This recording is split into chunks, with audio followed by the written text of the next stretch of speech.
Hello, hello, hello, and we're back. I know I just did a Facebook Live, and I kind of mentioned what's going on. I said I just got the breaking news that Russia has just legalized Bitcoin, so I want to do a separate Facebook Live just on this. I actually want to read the article. This is huge, huge news, especially when you're looking at this from a geopolitical level, the impact of it.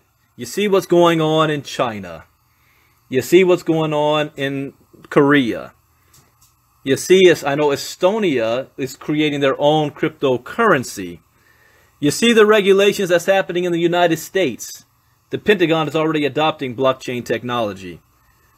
But Russia is legalizing Bitcoin. So before I even read this article, I want you to understand. The world since World War II has been dominated by the United States for two reasons. Number one, our economic powerhouse built on the back of the US dollar as the world's reserve currency. That's number one. So anytime any nation, how we establish dominance, decides to do something we don't want them to do, we throw sanctions on them. If you're Russia, Iran, North Korea, Syria, any country for that matter, that is sick and tired of dealing with Washington and the US dollar, and you want to break away and assert your influence, you want to get with any alternative to get away from the US dollar. So if the United States decides to throw sanctions on you, it has no impact on you because you're not beholden to the US dollar. That's what Vladimir Putin is thinking. The only other option we have is military. We still have the biggest and baddest military on the planet.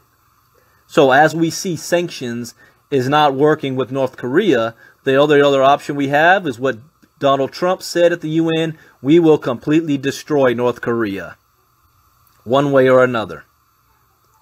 So when you see countries like Russia say we are going to legalize Bitcoin, that is opening up the door for a new world order where the world is no longer dependent on the US dollar. And what are we doing as Americans to keep pace? So I want to read this article. Russia officially legalizes Bitcoin. Congratulations, Russia. Finally, after a long argument, the decision is final. Bitcoin is legal in Russia. This made a lot of Bitcoin investors happy, and finally the government has recognized the massive future for Bitcoin. Just a simple question. Does this give government a go signal to intervene Bitcoin? I hope not.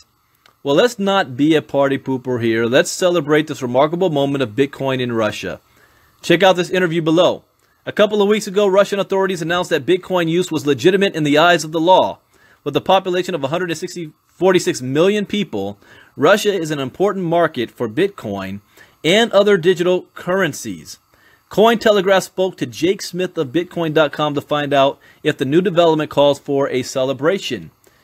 Here's about giving Bitcoin the green light. Jake Smith says, over the years, we've heard countless rumors about some country or another first banning Bitcoin, then clarifying that they are only regulating it, then reverting to say that they are legalizing it ad infinitum.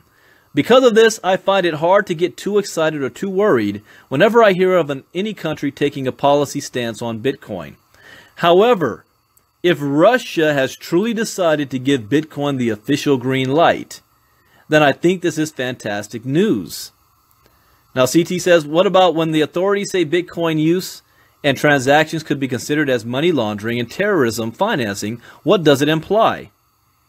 Said that Jake Smith says, I think it implies that the authorities do not understand Bitcoin, or they have an underlying agenda they are pushing. They do not understand Bitcoin because calling it a money laundering or terrorist financing tool ignores that fiat currency, probably the very currency the particular authorities are responsible for, is still the #1 tool for both money laundering and for financing terrorism and black markets. Bitcoin can only be used for those things because it meets all the conditions of being a good form of money. What the regulators really mean when they bring up these concerns is that Bitcoin is not a form of money they can control and manipulate. They may have an agenda because they do not want the citizens of their country using a currency that they do not have control over. That's the whole point of Bitcoin. What about the impact on Bitcoin's global adoption?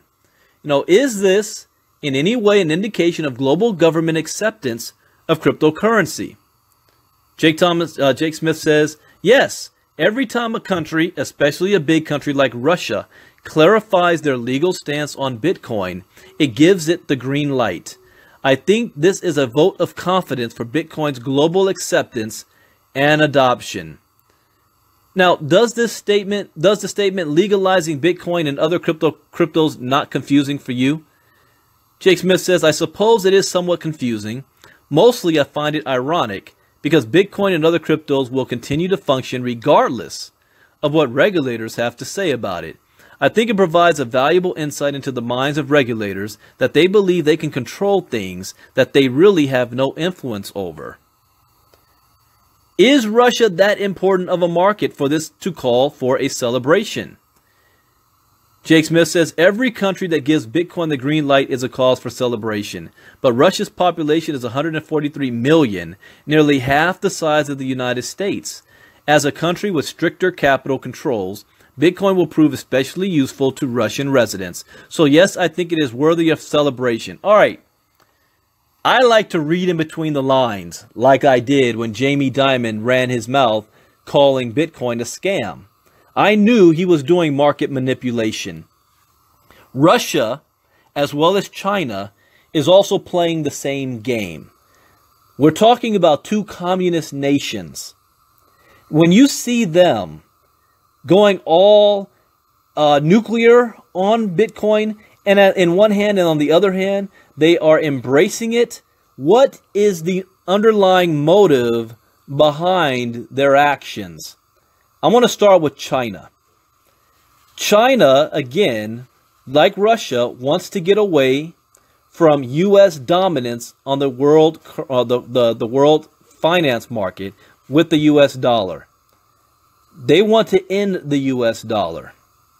So, using cryptocurrencies is in their favor to exert more power on the world stage away from Washington, D.C. The problem is that cryptocurrency by nature is decentralized. It is the ultimate democracy of no regulation, no government control. That goes completely against what communism is all about. Communism is all about government control of everything. So while China wants to use cryptocurrency to get away from Washington, the United States, their citizens can use cryptocurrencies to get away from their own communist controlling government. So they've got to figure out how they can regulate their own citizens and embrace the technology at the same time. They're walking a fine line. You look at Russia.